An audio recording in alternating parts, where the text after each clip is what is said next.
आज भिडियो रे आम गोटे इम्पोर्टाट टॉपिक डिस्कसन करने को जाउछंती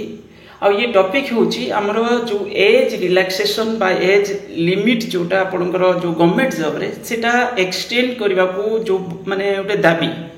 आ ये दाबी एबेकार नुहे ये होची हमरो जो पुराना सरकार माने जो पूर्व सरकार जो भी थिले हमरो तांको पाखरे भी दाबी थिला आ नुवा सरकार को पाखरे भी दाबी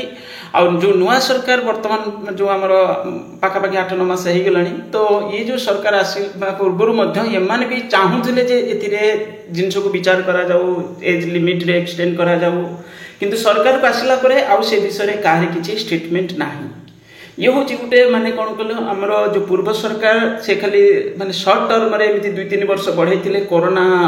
समय बोली कहीकि एमती 3 वर्ष पर्यंत एक्सटेंड कर दि जाइथिला थरे दिथर करके एमती करके ताको एक्सटेंड करथिले तो पिला माने फॉर्म भरुथिले एज लिमिट थिला तो सेटा 38 पर्यंत नहीं जाइथिले किंतु एबे 25 रो जो आपनकर जनवरी परे परे जो भी एडवर्टाइजमेंट होची सेतिरे 32 करके लिखा जाउची। ओके तो ये हूँ एदरा माने पिला मानकर भविष्य कौन है माने कैरियर एथिरे बहुत सारे पिलांकर ये जड़े अधे पिला नुहे एमती बहुत सारे पिला तांकर कैरियर माने गोटे कला से माने गोटे बड़ टेंशन रे रही चिंतार पड़ी जे कौन आम करूँ आम जो प्रिपेरेसन करूँ आमर परिश्रम कौन है अଯଥାରେ चलीगला याद्रा से मानकर कैरियर खराब हम तो ये हूँ ये सब जिनस माने पूरा पूरी क्लीयर कट जना पड़ी आमर जो भी सरकार आम ओडिशा रे आसुचंती एमाने दायित्व एमानकर जोटा रहिबा दरकार से सब जिनस को चिंता करूना। गोटे तो है कौन प्रॉब्लम हूँ टाइमली एडवर्टाइजमेंट ना टाइमली रिक्रुटमेंट ना वर्ष वर्ष धरी गोटे गोटे एडवर्टाइजमेंट पड़ी रोचे तार रिक्रुटमेंट करा जाऊ ना माने जति भी एडवर्टाइजमेंट है ताकू भी विड्रो भी करा होची टाइम टू टाइम ये सब जिनस तापरे तो माने एमिति भी जो समय जो रिक्रुटमेंट आसवा दरकार 4-5 वर्ष पकेकी रखिकी परे बाहर करूचंती तो ये हूँ कौन तामाने पिला जे पाठ पढ़िले किसी भी कॉम्पिटिटिव एग्जाम पाई प्रिपरेशन करूचंती एज ही क्रॉस करी जाउची आ स्पेसिफिक आपनकर जो टीचिंग प्रोफेशन रे एथिरे कौन होची ना होची पिला माने एमिति तो मास्टर डिग्री परे जाई से माने प्रिपरेशन करिवे मास्टर डिग्री परे भी होउनी ता परे भी एडिशनल क्वालिफिकेशन भी दरकार पडुची किछि जॉब पाई किछि एक्सपीरियंस भी आवश्यक पडुची तो ये सब कारण रो कौन होची तांकर प्रिपरेशन स्टार्ट हला को किंतु सेही अनुसार वैकेंसी देखिया को मिलु नाही माने एमिति कहिया बोले 10 वर्ष रे 2टा वैकेंसी जाइथिबो जेमिति पीजीटी रे साधारण पीजीटी रिक्रुटमेंट रे आपनकर टोटली आसी नथिला एई आरंभ हैला माने गुटे थर रे फेज जाईची ओपीएससी रे आ एसएसबी रे गुटे फेज रे 2टा माने एमिति आसीबार थला ताको 2टा फेज कले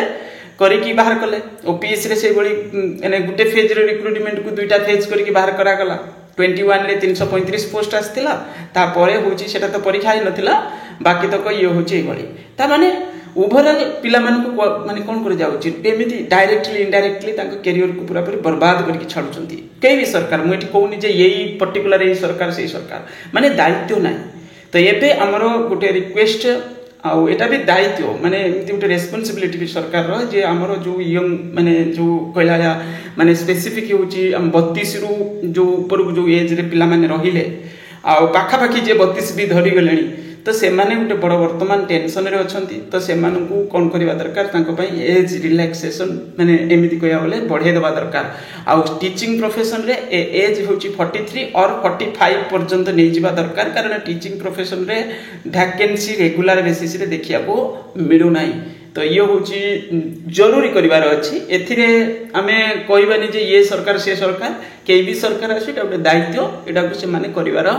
माने अच्छी ही अच्छी एथिरे कॉम्प्रोमाइज नाही। ओके बस एया ही कहबार थिला आ आपण माने ए ग्रुप देखिबे ना आपण गुटे ग्रुप अछि माने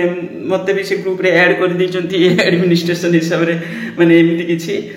से ग्रुप रे भी बहुत सारे पिला भी अछंती आ मु माने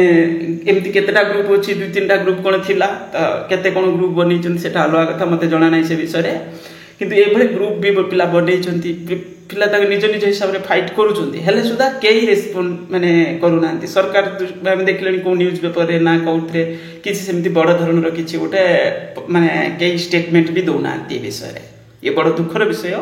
आ सरकार एथि प्रति दायित्वमान होबा दरकार आ जत्ते शीघ्र ये एज कोन माने एज जो लिमिट अछि ताको एक्सटेंड कर दबा दरकार आ से पुनी